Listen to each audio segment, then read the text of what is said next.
Tem gente falando aí que a vacina contra coronavírus, a Coronavac, vai vir com chip líquido ou com nanochip que vai ser inoculado nas pessoas para vigiar e controlar as pessoas e que esse chip vai ser ativado pelas redes 5G.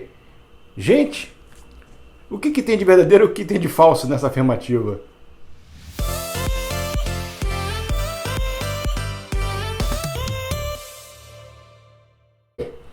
Eu sou o João e este é o canal Vida Conectada, onde eu falo das relações entre as pessoas e as tecnologias. Olha, eu recebi um áudio que está circulando no WhatsApp de uma mulher que conta uma história totalmente confusa. Ela mistura preceitos religiosos com teorias conspiratórias.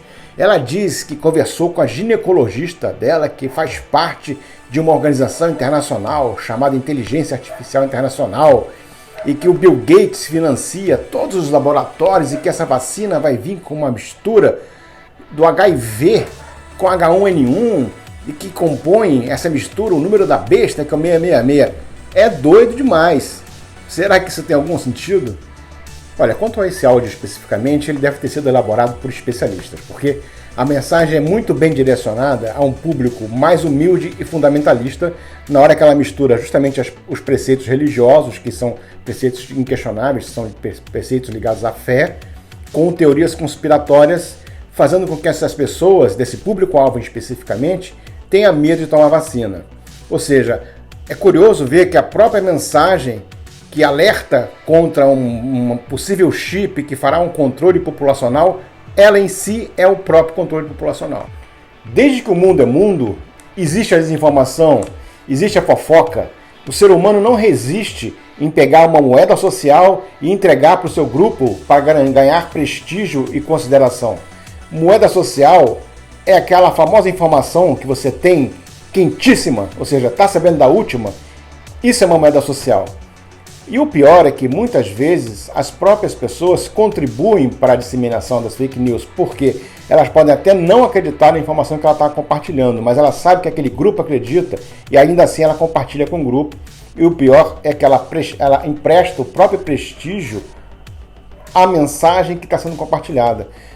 E aí algumas pessoas naquele grupo recompartilham aquela mensagem porque foi você que compartilhou. Quanto à questão do nanochip, o professor Tiago Balbino, da cadeira de Engenharia de Nanotecnologia da UFRJ, deu uma entrevista ao jornal Estado de Minas, comentando essa teoria maluca. Inclusive, ele cita um exemplo que segue com uma foto, também teve essa divulgação dessa história por foto, essa foto daqui, e que mostra um componente eletrônico em cima de um dedo e uma agulha num quadro do lado, dando a entender de que aquele componente eletrônico caberia dentro daquela agulha, mas estão totalmente em escalas distintas, tá? E na verdade, o professor fala que aquele componente que aparece na foto é um capacitor, que é parte integrante de um circuito de smartphone. Ele explica também que aquele componente é microscópico e não é nanoscópico, ou seja, se você consegue enxergar a olho nu, mesmo com o auxílio de uma lente de aumento, aquilo não é nanoscópico, é microscópio. Uma estrutura nanoscópica ela é só visível através de microscópio. Mas você sabia que já existe uma tecnologia capaz de vigiar você e te controlar 24 horas por dia, 7 dias por semana? Existe. E o pior de tudo é que 94,7% da população brasileira tem essa tecnologia. Você quer saber como é que a gente consegue descobrir se está sendo vigiado e controlado? Vamos lá. Em primeiro lugar, pegue um smartphone. Você tem um smartphone aí na sua casa? Tem? Ótimo. Então, se você tem um smartphone, você é vítima dessa tecnologia. Agora eu vou explicar por quê e como. O seu smartphone nada mais é que um computador conectado 24 horas por dia, 7 dias por semana à internet e ainda capaz de conectar-se a outros dispositivos. Além disso, ele é composto de diversos sensores, como por exemplo GPS, altímetro, giroscópio, câmera, microfone e até barômetro. E cada dia mais surgem outras formas de adicionar sensores e atuadores no teu smartphone. E se você tem um wearable, ou seja, um smartwatch ou uma smart glass, por exemplo, conectada ao seu smartphone, ou até um tênis tecnológico, você amplia a capacidade de sensores do teu smartphone, ou seja, cada vez que você conecta com um dispositivo novo, você acaba ampliando cada vez mais a sua capacidade de te vigiar. Na verdade, o propósito inicial não é te vigiar, mas eu digo para você o seguinte, ele tem um potencial muito grande de fazer essa vigilância em cima de você.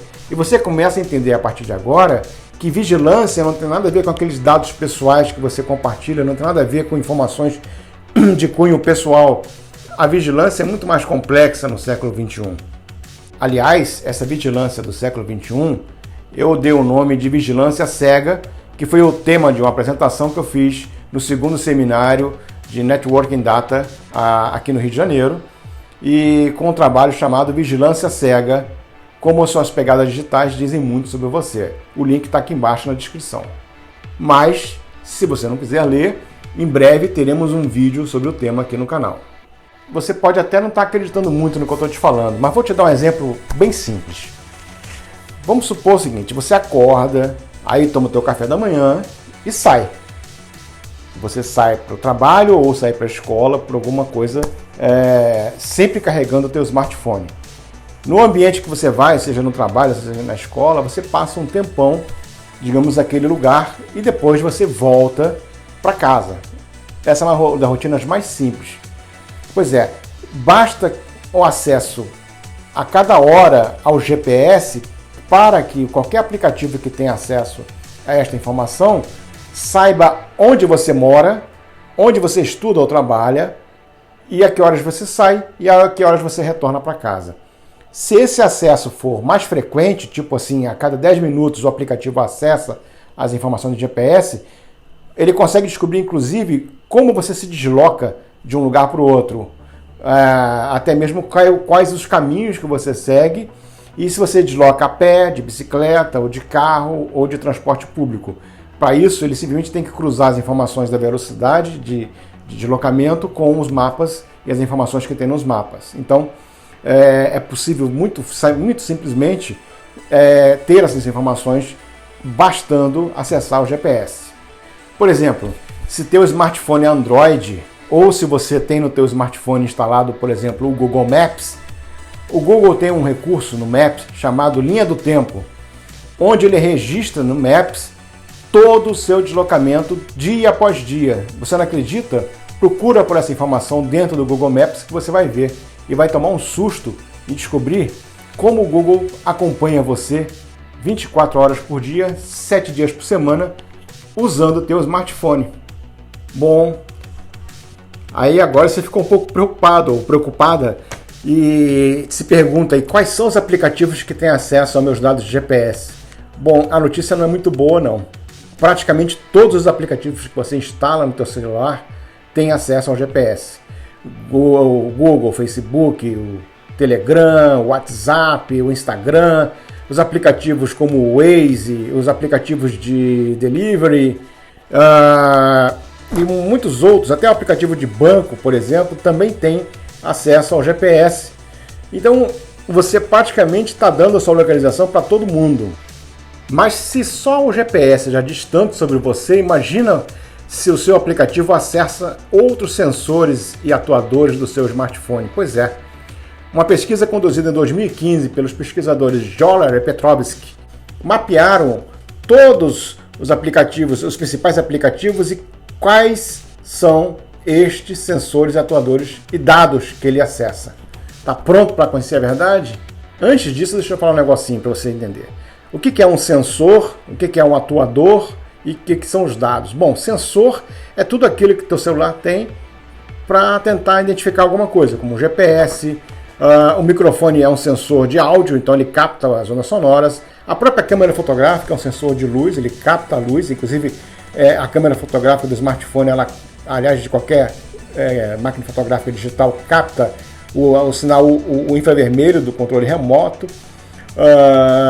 E tem também funções de atuador, por exemplo, a câmera também pode funcionar como atuador em aplicativos que medem o batimento cardíaco. Você tem que encostar o dedo na lente e aí acende o flash e tal. Então é um recurso que funciona assim, ou seja, o sensor captura a informação e o atuador atua no sentido de ajudar o sensor a capturar alguma coisa. Bom, os dados são, além de ser os dados que se registra com esses sensores e atuadores, tem os seus próprios dados pessoais e os dados de terceiros que você guarda no seu dispositivo. Voltando ao estudo dos pesquisadores sérvios do ShareLab, para você ter uma ideia, a pesquisa deles identificou que o aplicativo do Facebook acessa 42 permissões no seu smartphone. Por permissão, a gente considera sensor, atuador e dados, ou seja, sem discriminação do que é. São 42 permissões. O WhatsApp, 32, o Instagram, 16 e o Facebook Messenger, mais 32. Ou seja, é muita coisa. E o Telegram também acessa 25 permissões no seu smartphone. Tanto o Facebook, como o WhatsApp, como o Facebook Messenger, como o Telegram e como o Instagram acessam as suas informações de GPS, acessam a sua câmera e microfone e acessam ao seu caderno de telefone, ou seja, os seus contatos. É lógico que você tem que autorizar, mas você sempre acaba autorizando e então, por praxe, ele acessa. E o Facebook ainda acessa a sua agenda de compromisso, além de outros sensores e atuadores, porque são 42, como eu falei. Se você ficou preocupado com o que um smartphone e um aplicativo podem fazer apenas acessando os seus dados de GPS, você pode imaginar, por exemplo, que seriam acesso simultâneo de 42 permissões no seu smartphone. Pois é, existe uma patente do Facebook, por exemplo, em que ele identifica o teu estado emocional pela forma como você digita. Ou seja, usando o giroscópio do teu smartphone, ele percebe se o teu smartphone está vibrando muito ou não. Ou seja, quando você está muito nervoso, muito irritado, você costuma digitar e balança muito o telefone. Então você digita com muita força e também ele detecta pela intensidade de touchscreen em 3D ou pela intensidade que você digita. Então ele mistura essas duas informações e sabe se você está pelo menos irritado ou apavorado. E então você começa a ter ideia de como é que funciona a tal da vigilância cega, ou seja, é uma vigilância que não enxerga, não está de olho em você, não tem nada a ver com câmera, mas consegue obter informações preciosas do indivíduo. Um estudo conjunto de pesquisadores da Universidade de Oxford e Stanford identificou, através de modelagem de dados e depois comparação com dados concretos, que, analisando apenas, veja bem, apenas 10 curtidas no teu Facebook, ele sabe mais sobre você do que o teu colega de trabalho de escola. Se analisar 300 curtidas, ele sabe mais sobre você do que a pessoa que é seu companheiro de vida, seu marido, esposa ou companheiro de alguma forma. E se analisa mais do que 1000, sabe mais do que você mesmo. É impressionante isso, né? Pois é, e os dados que eles conseguem inferir com essa análise são, por exemplo, perfil psicológico, orientação sexual, orientação política, interesses, medos e anseios. Se você ficou curioso, aqui no final do vídeo, ou aqui embaixo na descrição, tem um link para um outro vídeo que a gente publicou aqui no canal, onde eu falo com clareza como é que a fábrica algorítmica do Facebook funciona, ou seja, como é que o Facebook extrai e processa seus dados para oferecer a você a informação que ele acredita que seja interessante. Agora você tem uma ideia de como o seu inseparável smartphone e seus amados aplicativos podem vigiar você. Mas e como é que eles fazem para te controlar? O primeiro passo para controlar uma pessoa é conhecê-la muito bem. E você já viu que os aplicativos conseguem fazer isso muito bem. De forma bem simplista, o Facebook, por exemplo, ele monta aquele feed de notícias que você abre assim, que você vê assim que abre o aplicativo, com base em informações que ele obteve de você, com base nas informações que ele inferiu de você. Então, o aplicativo, a inteligência artificial por trás disso, coloca no feed essas informações. Só que existe um pequeno detalhe nessa história. Essa escolha, digamos assim, é feita por inteligência artificial e, obviamente, não tem um julgamento humano nesse processo. Então, existe uma tendência de classificar as informações e jogar as informações semelhantes o tempo todo, ou seja, ele acaba te isolando numa bolha de unanimidade em que você passa a desconhecer qualquer outro mundo além do seu próprio mundo particular no Facebook. Eu tenho até um vídeo aqui no canal, o link na descrição e o vídeo no final, onde eu falo justamente disso, ou seja, o vídeo se estão falando no Facebook, só pode ser verdade, né?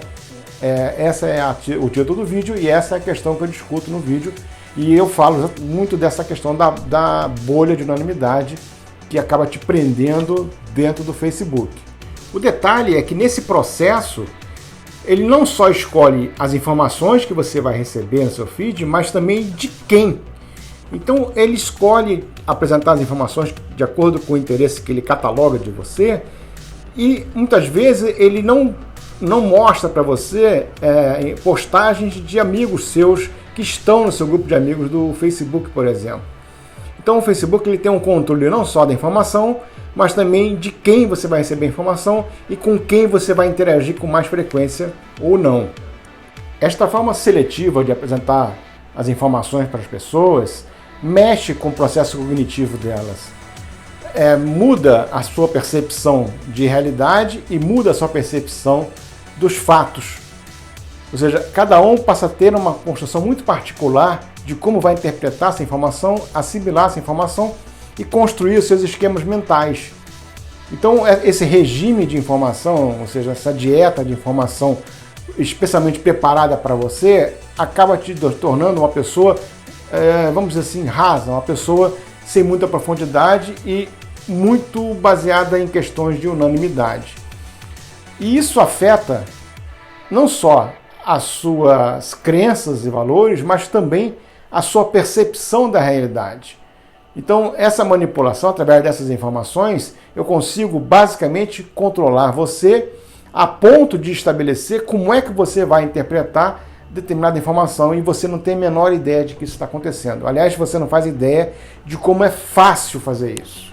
Você, por exemplo, deve ter ouvido falar do escândalo da Cambridge Analytica, e você vai perceber que eles faziam exatamente isso. Eles extraíam bases de dados das redes sociais, do Facebook, do Twitter, e modelavam uma série de necessidades, ou seja, esses modelos são construídos na relação entre dados concretos apurados e dados digitais. Então ele consegue fazer vários modelos, e através desses modelos eles conseguiam mandar, através de uma forma de comunicação bem direcionada, chamada microtargeting, as informações cirurgicamente precisas para que cada um dessas pessoas que eles tinham no cadastro deles tomasse as decisões e as direções que eles queriam que fossem tomadas.